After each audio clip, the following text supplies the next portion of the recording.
চাকরিতে প্রবেশের বয়সসীমা ৩৫ করার দাবি যৌক্তিক, তবে কত বাড়ানো হবে সে সিদ্ধান্ত কমিটি নেবে বলে জানিয়েছেন চাকরিতে প্রবেশের যৌক্তিক বয়সসীমা নির্ধারণে গঠিত কমিটির আহ্বায়ক আব্দুল মুঈদ চৌধুরী।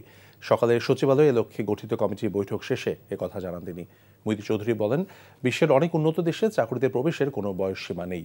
সেশন জটসহ নানান কারণে শিক্ষার্থীদের দাবি সঠিক আছে বলেই মনে করেন তিনি। চাকরিতে প্রবেশের বয়স ন্যূনতম ৩৫ করার দাবিতে গঠিত কমিটির সমন্বয়ক রাসেল আল মাহমুদ জানান, আলোচনা হয়েছে এবং ৭ কার্যদিবসের মধ্যে একটি প্রতিবেদন দেওয়ার কথা জানানো হয়েছে। তিনি আশা করেন একটি যৌক্তিক সমাধান হবে এবং বয়সসীমা কমপক্ষে ৩৫ হবে। প্রতিবেদন পাওয়ার পর আবারও তাদের অবস্থান জানানো হবে বলে জানান কমিটির সমন্বয়ক রাসেল। তাদের যে বক্তব্যটা যে বয়স বৃদ্ধি করার যৌক্তিকতা আছে এই বিষয়ে কোনো সন্দেহ নেই।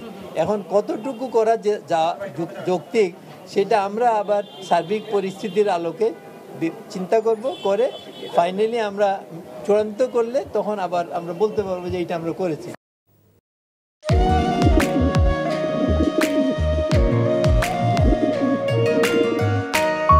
আমি রাশেদ।